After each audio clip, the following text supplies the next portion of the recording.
The Sopranos and The Wire rightfully received the most plaudits among the crime dramas that came out in the early 2000s, but there's another crime series from that era that deserves attention, too. Every list of the best TV shows will include The Sopranos and The Wire somewhere within the top 10 and often within the top 3. These series are not just the best crime dramas ever, they're some of the best TV shows ever. So if you are a crime drama that came out in the early 2000s, you were probably buried under the praise for these other series. Crime TV shows have never gone out of style. Since the early days of television, series like Dragnet, Perry Mason, and Hawaii 5-0 have been capturing audiences looking for something more exciting and visceral on TV. However, it wasn't until the late 1990s that The Sopranos proved that prestige crime dramas were not the sole property of filmmakers. Since then, new crime dramas are churned out every year, and with so many available, plenty get lost in the avalanche, especially if they arrive in the middle of The Sopranos and The Wire. The Shield was one of the Golden Age's best TV shows. Michael Chiklis led the acclaimed series. The Shield premiered in 2002, which was 3 years after The Sopranos pilot and the same year that The Wire premiered. If someone was looking for a crime drama, either from the vantage point of the criminals or the cops, they had plenty of options on HBO alone, and very easily could have missed a great show. If you've seen The Shield, you probably love it. The series stars Michael Chiklis as Vic Mackey, a corrupt LA Police Department detective who commits many crimes across the show's 7 seasons, justifying his actions as a means to an end. The series depicts the experimental division of the LAPD set up in the Farmington district of Los Angeles. Within this division exists the Strike Team, led by Vic, a group of detectives who use illegal methods to get information out of suspects and help themselves to the shares of drug busts that they discover. Their methods are suspect, but they have such a high success rate, the higher-ups in the department don't ask too many questions.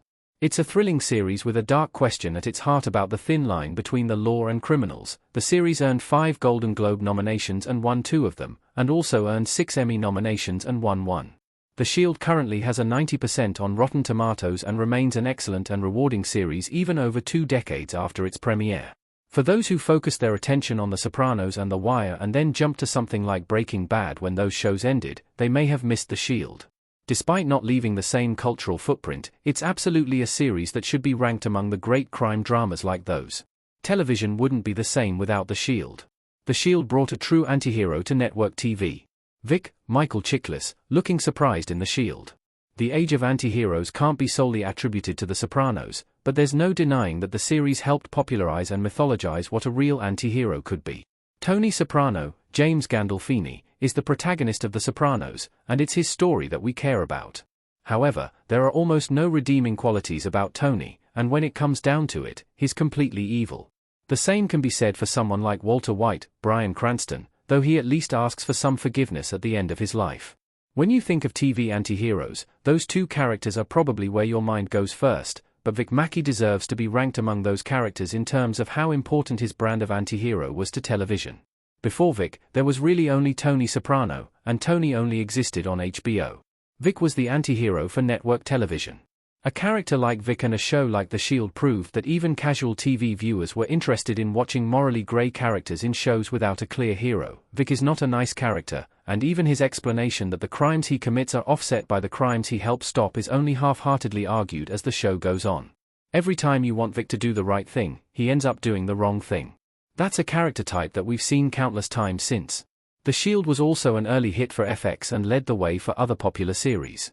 It isn't The Wire or The Sopranos, but The Shield is not too far off from those beloved shows.